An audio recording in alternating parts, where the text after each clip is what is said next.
So you guys know I reviewed the PTU 5000 from Phenyx Pro, and you know I liked it. And I talked about having the upgraded version, which was the PTU 7000 from Phenyx Pro. There's a $90 difference. That's all, just $90. But how much did $90 buy me when I upgraded from the 5000 to the 7000? A lot.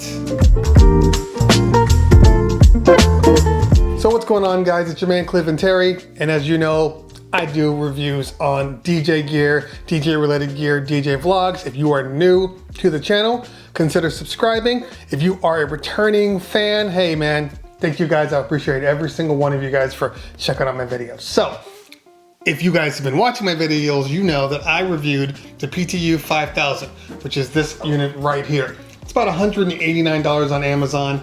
The company called me up and said, hey, we know what you're doing. We'd like you to review this product. We'll just go ahead and take care of it for you and send it to you. You just tell us what you think. Now, I said that I actually liked this system a lot. 4 channels, it gave you 4 independent volume knobs. The range was really, really good distance-wise from the microphones. It gave you not only 4 direct outputs from your XLRs, but it gave you a mix out if you wanted to do one into one main channel. So you didn't have to go from the 4 into like a dedicated mixer. You could actually run this still with your DJ setup. So I really liked this a lot. What I didn't like about it is the fact that, well, I mean, the metal here, I mean, it's no secret. I didn't love the way the metal felt, the tinniness of this. The battery bay was okay. I really disliked the fact that the volume switcher was located right here, which was in a really awkward place. So you had kind of 3/4 of a button, but you couldn't get the whole button. It just kind of made things complicated. I didn't love how on, say, this side, you could only turn the mic on or off. There was no mute function, and I said that and I had said that the microphone actually never turns off. You can either turn it on, you can turn it off, but the microphone remains on, because if you turn this bad boy on, you can see that there is still some information on the screen. So when I had said that, oh, by the way, you can't turn this microphone off, it's always on, that's why it's killing your batteries, somebody said, actually, they're just cheap batteries. The microphone does turn off, it does turn off, it does turn on, it just never removes the display, because the display is actually fake. It's basically just a sticker on here, which shows you the frequency, so you know on your board which mic is the one that's actually on.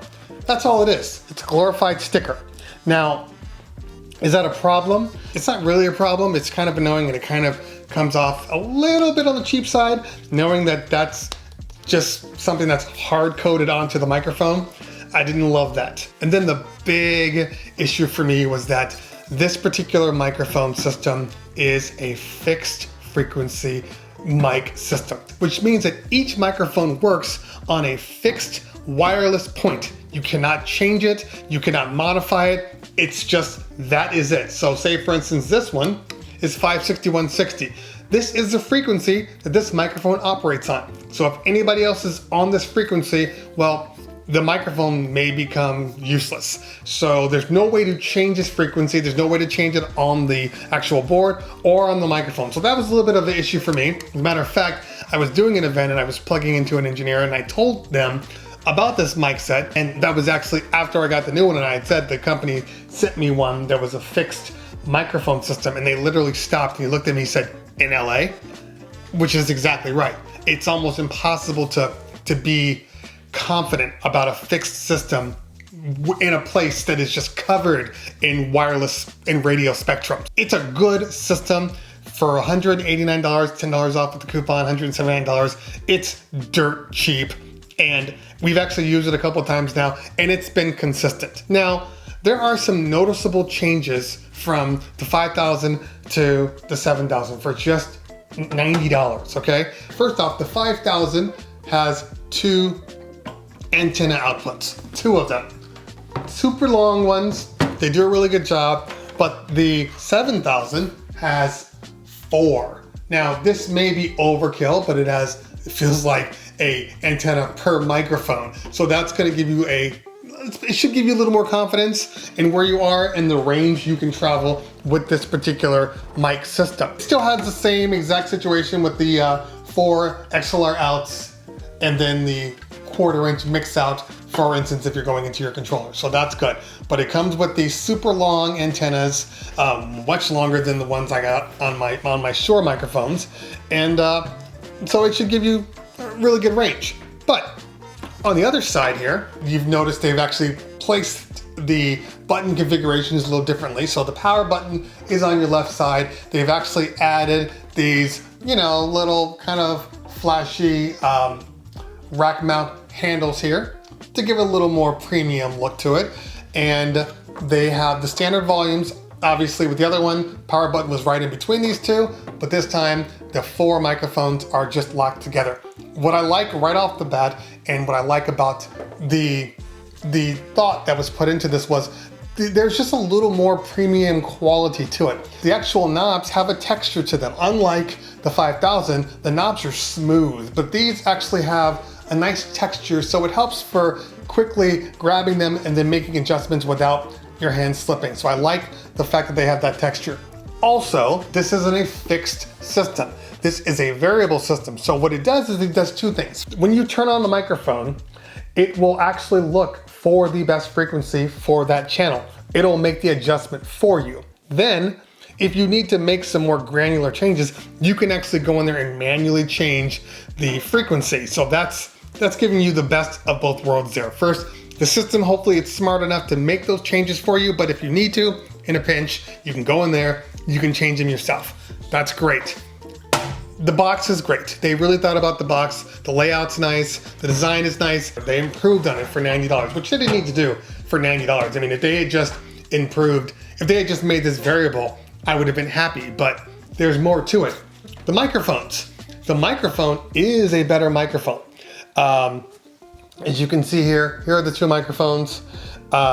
It is smaller, which this is the better one, and it is a smaller microphone. Weight-wise, it is exactly the same. Strangely enough, they have put the Phenyx Pro actually on this label right here.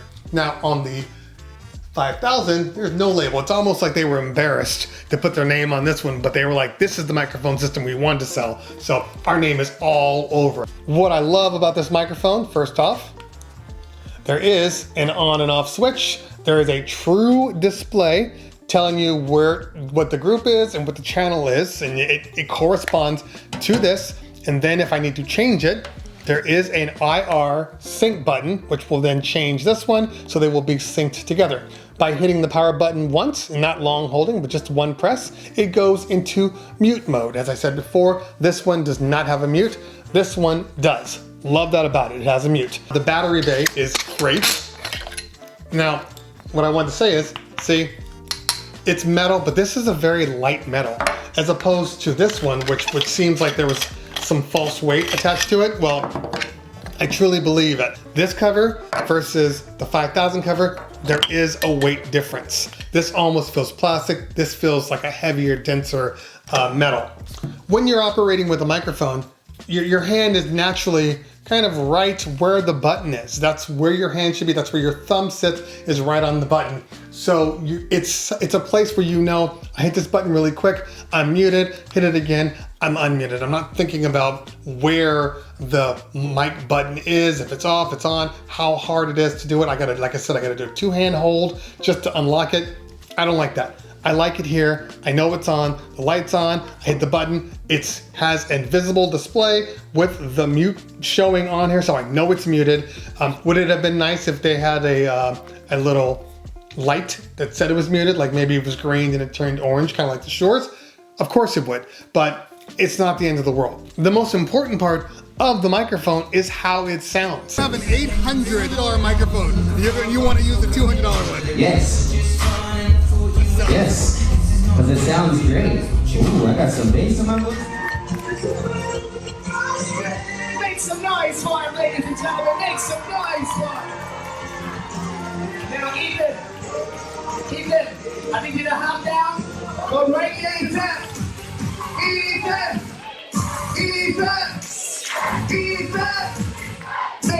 noise for Ethan up there. Bring him down nice and easy, nice and easy. This $289 mic is one of the best sounding mics that I've heard, not only for the price range, but for the mic. There's a great sound to it. The frequencies in it are really, really good. It has a good gain in it too. I mean, the microphones are loud. I have to run these things at about 9 o'clock, and there is no plus 10 on the actual microphone. I mean, it's just the volume knobs, the pots that you gotta turn to bring it down, but I have to run these things really, really low. The diaphragms are virtually the same on the 5000 and the 7000. I just think it just has better circuitry. You can feel the weight in your hand, that it's just a better feeling microphone. There's nothing wrong with this mic, but you know the difference when you're holding it. And most people will tell you, especially people, MCs, and when they grab a mic, you typically know the quality just by the way it feels. And I gave this to my partner, and the first thing he said was, wow, this feels good. This feels good in my hand. And yeah, is there a little bit of smoke and mirrors? Of course, but the mic gives you what you need. So if we're looking at these from a $90 price point, and we're saying this thing always dies now. And we're saying, which system should you buy? Without question, you buy this PTU 7000. This competes with a lot of high-end mic systems out there. I can't talk about longevity because I haven't had it that long. I have been using this mic system for about 6 weeks now, and it's been my go-to microphone on every event that I've done, and I haven't had any issues with this system. The mic sounds great. It has plenty of output, plenty of headroom, and I am not getting any frequency issues. The one time I did have a frequency issue, I believe it was just because the batteries were dying in it, and I turned off that mic, and then the problem went away. It was a one-time anomaly. We'll see if it happens again, but from a hardware standpoint, it's been pretty durable. Obviously, at this price point, even if something were to go wrong, like the mic replacements for these are like $40 or $50. They're super, super cheap. And it's kind of a no-brainer if you need to buy new ones. Remember, this system can be switched. You can either use the handheld microphones or the lapel mics. So it can do one or the other. And so if you're looking at this from like a wedding board or a karaoke board, or just something where you need more than 1 or 2 mics, this is something that you're gonna seriously wanna think about. I had a DJ friend of mine ask me, she says, oh, we're doing a women's summit and I need 4 microphones. Can I borrow a mixer? Do you have a solution? I said, actually, I do have a solution. I am very, very confident in this PTU 7000. I'm confident in the 5000 too, but the 7000 is the one that I would bring out with me at any given notice, and I would put this up with any other system. I mean, when I was using it with the engineers, you know, they had Sennheisers, I had this one, and as a matter of fact, the engineer said, oh, you know what, I've seen these before. They actually sound really good. So whatever Phenyx is doing, they're doing and making the right choices. If you're on the market for a new microphone, you don't want to spend a lot of money, you want to get the most bang for your buck, then this PTU 7000 is definitely it. Now I know that there are other companies out there that are producing quality microphones like this at cheaper prices. I know about them. I've just never used them, so I cannot verify, but I can verify the Phenyx Pro, and it's definitely one you want to take a look at. All right, guys. Once again, if you found what I said here useful, hit that like button. If you found what I said here really useful, hit that subscribe button. Make sure you follow me on Instagram and Twitter. Leave a comment below. Let me know if you guys have used the 7000 or the 5000 or any other microphone systems out there. You know, let me know. I'm not going to necessarily review them all, but I think people have a right to know in the comments if there's something that's equal to or better than for the same price point. This is a community page. We want everybody to just share the knowledge. It's really, really important that we share the knowledge. All right, guys, always a pleasure. If I don't talk to you later, we'll talk soon. Peace.